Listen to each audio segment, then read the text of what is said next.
Olá, Cleice, tudo bom? Espero que esteja todo mundo aí com saúde na tua família. Oi, gente, estou entrando. Hoje a nossa live vai ser sobre herpes, porque é uma coisa que tem assim bastante dúvida, né? E o pessoal lá no grupo do Renove mandou uns questionamentos também. Então eu vou fazer como da outra vez, eu vou fazer aqui, depois eu gravo e coloco o link também no YouTube, vou deixar também no IGTV, tá bom?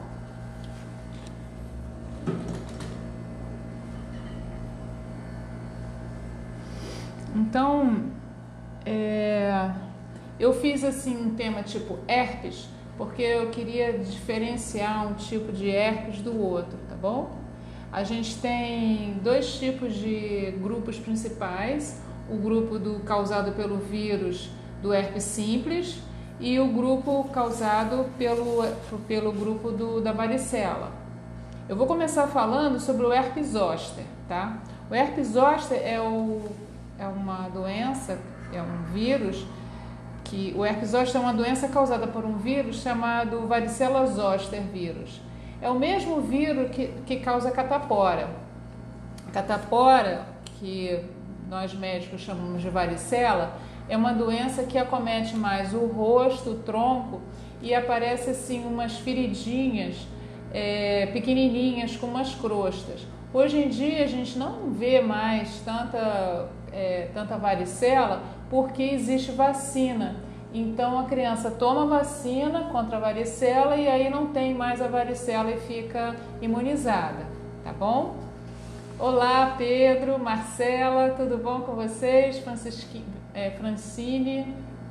Bom, então é isso. Aí só que esse vírus chamado varicela zoster vírus, ele pode ficar latente, guardadinho no nosso corpo.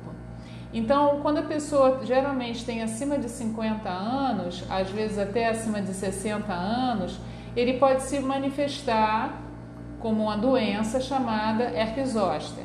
O herpes zoster, ele aparece como umas vesículas.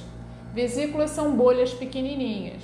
Umas bolhas pequenininhas, muito inflamadas, muito doloridas, que geralmente seguem um trajeto. O mais comum é seguir um trajeto... Oi, Marcela! O mais comum é seguir um trajeto do trigêmeo da face, que é o herpes oftálmico, mandibular ou maxilar, ou então aqui intercostal. Então, o que acontece? Acontece, além de ter as lesões cutâneas no trajeto do nervo sensitivo, existe também a inflamação do nervo, faz uma neurite aguda. Essa neurite aguda ela é extremamente dolorosa e é muito importante quando a pessoa começar a sentir uma dor, tipo assim, entre as costelas, sabe? Uma dor no olho caminhando para a cabeça. Quando começar a sentir uma dor em queimação, é muito importante procurar logo o dermatologista, às vezes até antes de aparecer as lesões de pele. Quando a gente medica bem precocemente o herpes zoster e a gente tem antivírus para medicar, a evolução é melhor. E uma outra coisa importante também é que, por exemplo, quando a gente tem o herpes oftálmico, que pega o ramo oftálmico do nervo trigêmeo, que sai aqui dessa região pré-auricular, né, antes aqui da orelha. Então, quando pega esse ramo aqui do oftálmico, o ramo oftálmico ele dá sensibilidade na testa, uma parte do couro cabeludo e também da córnea. Então, ele pode também inflamar a córnea e fazer uma ceratite aguda. É uma dor desesperadora, é uma dor que já aconteceu de paciente dizer que ia se matar de tanta dor. Então é muito importante a gente medicar o mais precocemente possível. Geralmente a gente faz um antiviral, faz uma medicação para dor potente, porque senão a dor não alivia. O herpes zoster ele é mais comum nas mulheres. O fato da gente tratar precocemente muitas vezes impede que essa dor permaneça meses a fio, porque o que acontece? Quando a pessoa tem o herpes zoster, ela pode ter assim essa neurite aguda, que é a inflamação do nervo sensitivo, pode ter febre, pode ter mal-estar, pode ter dor de cabeça, cansaço. E essas bolhas e vesículas que depois de 3 ou 4 dias elas começam a ficar assim com pus, entendeu? E aí essa dor da neurite aguda ela pode durar até 30 dias. Quando essa dor ultrapassa período de 90 dias, a gente já diz que é uma neurite pós-herpética, quer dizer, as lesões de pele foram embora e a pessoa ficou com aquela dor. Eu percebo que quando a gente trata bem precocemente, logo no início, quer dizer, começou a sentir aquela dor localizada, caminhando, um nervo sensitivo, uma área sensitiva, intercostal que é comum, quando começa a sentir aquela dor que caminha, uma dor em queimação e começa a aparecer assim já umas bolinhas vermelhas e a gente faz logo o diagnóstico, a gente consegue reduzir bastante essa incidência dessa neurite pós-herpética. Agora, é uma doença causada por um vírus. Atualmente a gente tem uma vacina aqui no nosso meio, um único tipo de vacina, de uma marca só. Essa vacina ela não é feita pelo SUS, ela só é feita em clínica particular e é uma vacina bem cara, tipo assim, em torno de R$450, é uma vacina cara. Mas ela pode ser muito útil para pessoas que têm algum problema de imunidade, sabe? Para evitar do herpes zoster aparecer. Ele pode aparecer depois de um trauma físico, de um estresse muito intenso, pessoas com imunodeprimidas, com problemas de imunidade, com câncer, quimioterapia, doenças crônicas do pulmão ou do rim. E aí o que eu faço? Quando eu tenho um paciente que tem um herpes zoster muito extenso, no interior, no Nordeste, eu não sei, o Severino está aí, eu acho que ele pode, não sei se ele vai confirmar também, mas no Nordeste o pessoal costuma dizer que quando a cabeça do herpes encontra com o rabo, a pessoa morre, porque na realidade, o que aconteceu?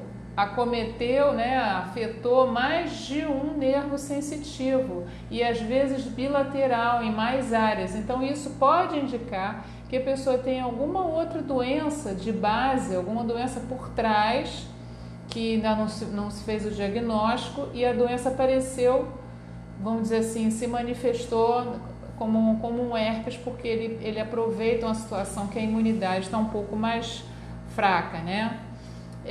Em termos de complicações, o herpes zoster pode dar complicações oculares, né, como a ceratite aguda, que é essa inflamação da córnea. Precisa também do acompanhamento do oftalmologista, porque às vezes pode fazer umas feridinhas na córnea também.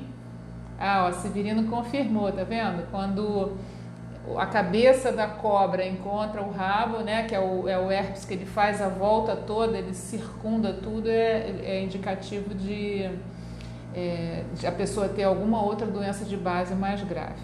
Mas aí, como eu ia dizendo, a gente tem complicações oculares, a gente pode ter infecção bacteriana, porque aquela vesícula, aquela pequena bolha transparente, com 3, 4 dias ela fica assim, vira pus, porque as próprias bactérias da pele invadem aquelas bolhas e aí faz pústulas, então aquilo vira pus e aí precisa, às vezes, além de usar o antiviral, a gente às vezes precisa também usar um antibiótico para tratar a infecção bacteriana que vem junto.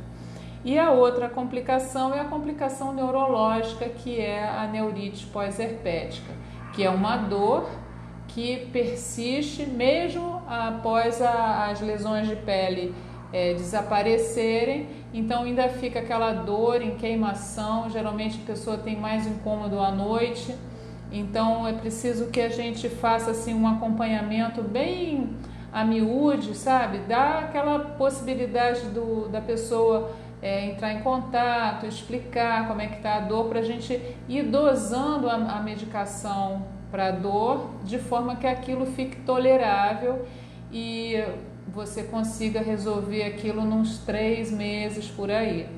Então é fundamental para o herpes zoster, recordando, que a gente faça o tratamento com o antiviral o mais precocemente possível, porque a gente consegue então prevenir de certa forma a neurite pós-herpética, que é essa dor que persiste mesmo que as lesões de pele já tenham cicatrizado completamente. Quem já teve na família alguém com herpes zoster sabe o quanto isso é dolorido, enquanto sacrifica a saúde da pessoa. Então, sentiu dor, uma dor que caminha numa região do corpo, ela tem um trajeto, é importante não se pensar na possibilidade de um herpes zoster. Às vezes a pessoa é internada e aí o colega não sabe o que é, porque a pessoa só está com dor, ainda não apareceu nenhuma lesão cutânea. Então, às vezes, confunde quando é no tórax com uma angina, como se fosse uma dor de infarte, um problema de vesícula, que é aqui do lado direito, uma apendicite, doenças dos discos aqui intervertebrais. Eu já tive paciente que foi internada com dor, com suspeita de problema de coluna, e depois é que apareceu cólica renal. Olha, hoje eu tenho a honra de ter o Dr. Salebian também me assistindo. O Dr. Salebian é um especialista em fungos em São Paulo, ele é espetacular. Nossa, aprendi muito com ele. Bom, enfim, é isso que eu queria dizer assim de herpes zoster. Eu acho que basicamente vocês podem mandar perguntas que eu estou acompanhando, tá bom? E aí agora eu quero falar, já falei do herpes zoster, agora eu quero falar do herpes simples. O herpes simples a gente tem 2 tipos básicos, o tipo 1 e o tipo 2, tá? Mas antes de eu entrar no tipo 1 e no tipo 2, eu vi que o doutor Severino Tadeu está falando justamente que tratou o herpes zoster bem no início e ele não desenvolveu a neurite pós-herpética. Eu tive a oportunidade de medicá-lo, ele fez um herpes zoster que foi no braço e começou na mão, subiu o braço até aqui em cima. E aí eu recomendei que ele fizesse todo o exame clínico completo, porque ele está à distância, né? A gente examinando à distância, a gente não pode fazer um exame clínico mais detalhado. Então eu pedi para ele fazer um check-up geral para ver se tinha algum outro problema. Bom, então agora eu vou falar do herpes simples. O herpes simples tem 2 tipos principais, o tipo 1 e o tipo 2. Há uns anos atrás, a gente dizia que o tipo 1 era o tipo labial e o tipo 2 era o genital. Mas hoje em dia, com a identificação bem precisa dos vírus, inclusive nas lesões, nas vesículas, a gente vê que tanto pode ter um vírus como o outro. Geralmente, quando é um tipo de vírus de herpes simples que dá aqui no lábio, geralmente é mais comum em lábio inferior e ele aparece assim com umas vesículas, umas bolinhas minúsculas em cima de uma base avermelhada e uma base avermelhada bem dolorida.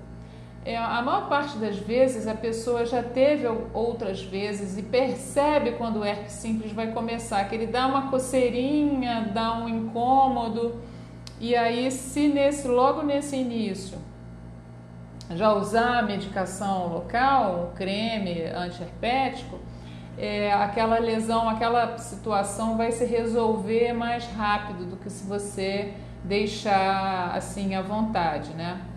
Algumas vezes a pessoa tem outras áreas, por exemplo, eu já vi com bastante frequência aqui assim no final da coluna, na região glútea, e é interessante que nessa região, quando ele aparece, ele não é pequenininho, ele é maior, assim, tipo um disco assim de uns 5 centímetros mais ou menos de diâmetro, e muito doloroso, às vezes até com mais de um grupo de vesículas, bolinhas pequenas.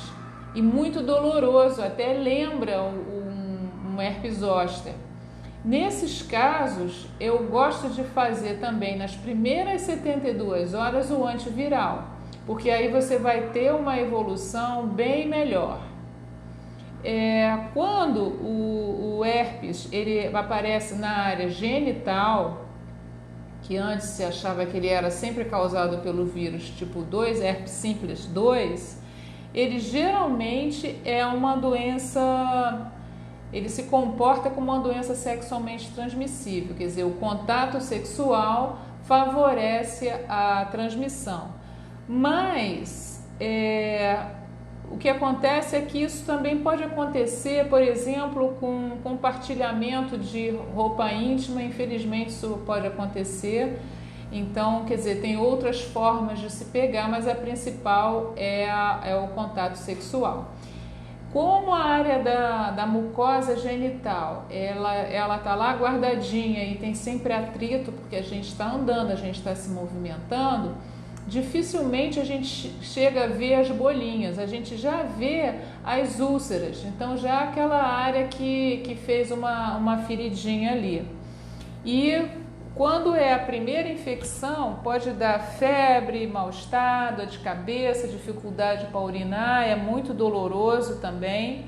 E o antiviral, nas primeiras 72 horas, pode abreviar bastante os sintomas, mas não erradica o vírus. Então, a pessoa pode ter aquilo novamente outras vezes. Se a pessoa tiver com muita intensidade, por exemplo, mais do que 6 episódios por ano, por exemplo, a gente pode pensar de fazer um tratamento preventivo para diminuir o número de recorrências. O herpes genital, ele é particularmente assim mais chatinho, né, quando ele acomete a gestante. Porque quando ocorre o parto, a mulher pode transmitir para a criança que está nascendo aquele herpes. E o herpes neonatal é muito grave. Então, geralmente, quando a mulher tem herpes, existe a possibilidade do obstetra pensar em fazer uma cesariana, embora que a cesariana não impeça completamente da criança pegar o herpes simples, mas já dificulta mais do que se tiver o herpes ativo. Tem também uma outra estratégia que é fazer uma terapia supressiva de herpes nessas mulheres a partir da 36ª semana de gestação. Mas isso tem que ser conversado com o obstetra, qual é a melhor estratégia para evitar que aquilo seja transmitido para o recém-nascido. Eu recebi algumas perguntas no Renove Sua Pele, vocês podem perguntar ao vivo que eu vou responder, mas então eu vou seguindo aqui com as perguntas que eu tenho aqui, tá bom?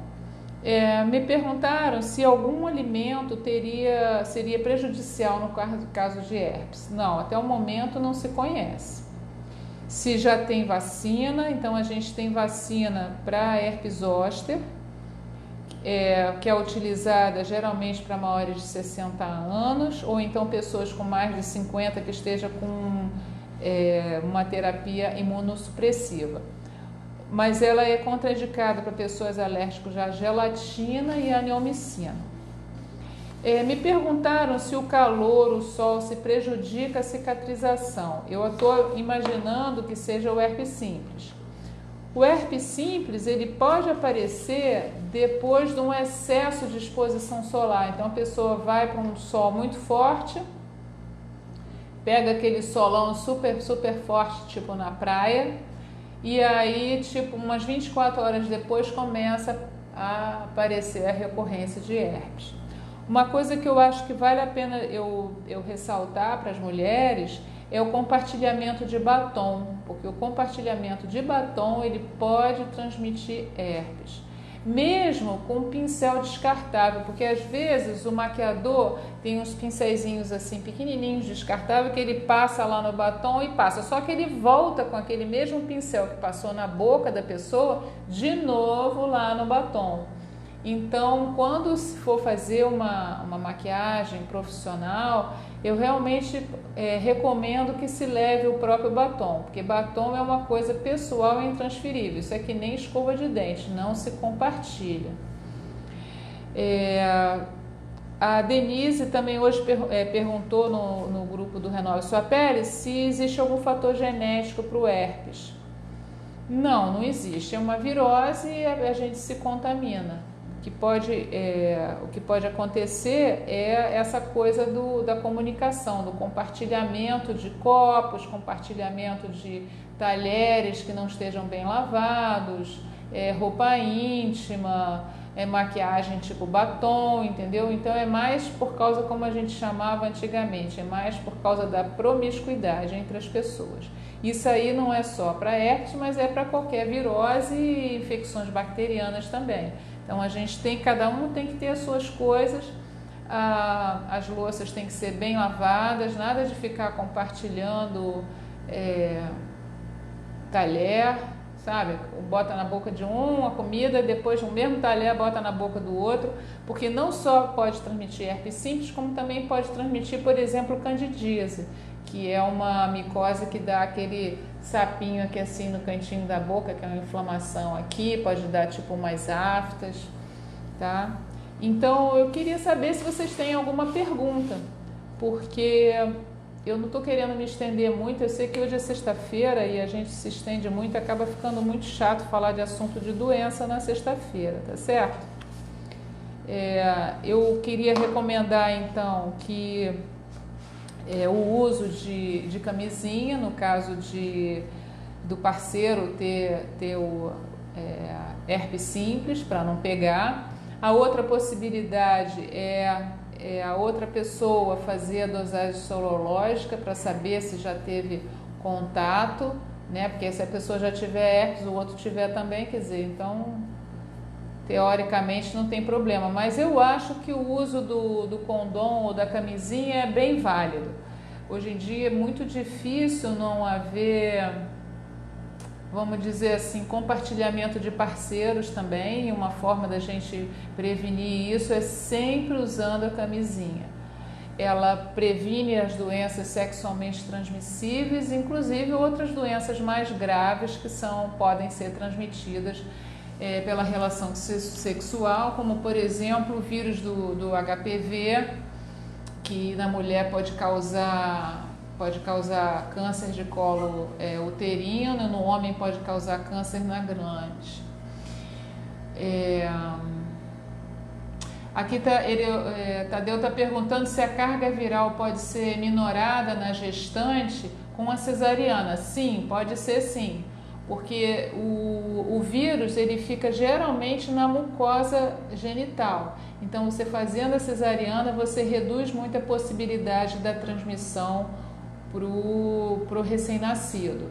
E aí, se a pessoa tiver muita recorrência de herpes, vale a pena conversar com o obstetra para saber se ele vai fazer um tratamento preventivo para diminuir essa transmissão, né, a partir da 36ª semana. Mas o ideal é uma cesariana mesmo. Embora a gente defenda em muitas situações o parto normal,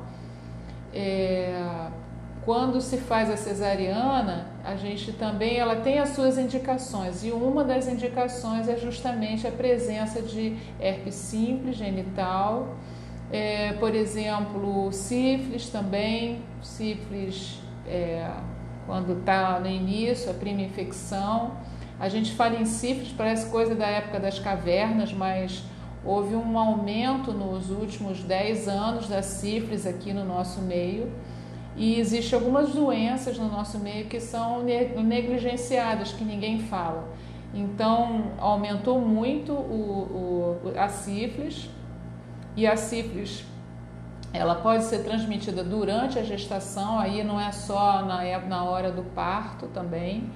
Houve também um período grande que estava em falta o medicamento, que trata com um determinado tipo de antibiótico injetável, que ficou muito em falta no mercado.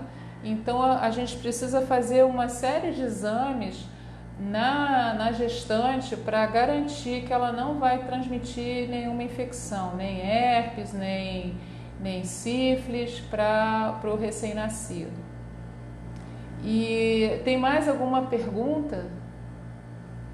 Agora que está esse calorão danado, eu acho que vale a pena a pessoa que tem aquele herpes de repetição, quando for pegar um sol, fazer uma caminhada, uma coisa assim, passar o fio de solar no lábio, porque geralmente o herpes simples aparece no lábio. Então, passando o fio de solar, você diminui aquele impacto do calor. Já vi pessoa ter recorrência de herpes simples no lábio até porque tomou uma bebida muito quente. Por exemplo, os gaúchos, aquela pipetazinha do chimarrão, aquilo também pode transmitir herpes simples, né? E além do calor que aquece e pode fazer um trauma físico, também existe a possibilidade do compartilhamento transmitir herpes simples, tá bom? Bom, e em termos de herpes zoster, às vezes ficam umas cicatrizes assim bem feias mesmo, porque às vezes tem pessoas que aquelas bolhas viram verdadeiras feridas e depois a cicatriz fica feia. Existe a possibilidade da gente atenuar aquilo e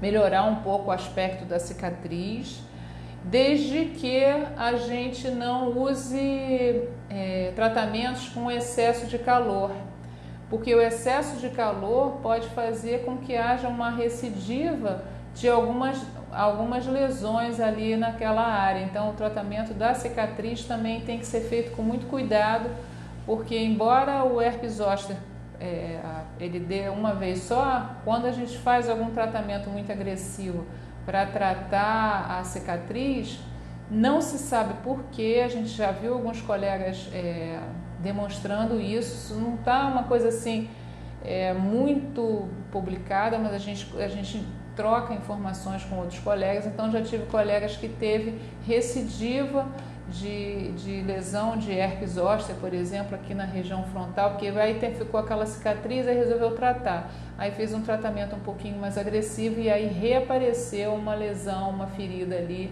necrótica, feia pra caramba. Bom, eu acho que é isso que eu tinha para falar com vocês hoje. Eu fico muito feliz de vocês terem participado. Um grande abraço para Fabiana, para o Tadeu, para o Pedro, para Elizabeth Lordello, para Monique, para a doutora Andressa Guedes, doutor Salebian, o Elísio, para Thaís, para Janaína, para Elizabeth Teixeira Serrano, para Creuza Cunha, para Marcela e todo o resto do pessoal que eu já falei no início da live. Um grande abraço para vocês. Eu espero que eu tenha esclarecido, mas eu estou à disposição. Se tiver alguma dúvida, pode mandar no direct do Instagram ou pode mandar as dúvidas no Renove Sua Pele, que é o grupo de WhatsApp. Se quiser o link, é só pedir que a gente manda, porque precisa que, para poder entrar no grupo, que seja amigo, né? Que a gente troque o telefone, você aceite. Não é uma coisa automática. E vai ficar também no YouTube, aos minhas queridas do Renove Sua Pele, que vão receber o link também. Um grande abraço, que eu tenho várias pessoas que não têm Instagram, que não gosta, que não usa, mas eu estou à disposição para responder as dúvidas, tá bom? Se tiver mais alguma outra dúvida, eu estou à disposição. Grande abraço para vocês. Que essa sexta-feira seja uma sexta-feira de muita paz, que esse fim de semana seja bem tranquilo, que você descanse bastante para segunda-feira voltar com a carga total nos seus trabalhos, nas suas atividades. Eu estou muito feliz porque a vacina já está chegando firme no nosso meio e vamos ver se nesse primeiro semestre se consiga vacinar toda a população. Tá bom? Um grande abraço para vocês. Tchau, tchau.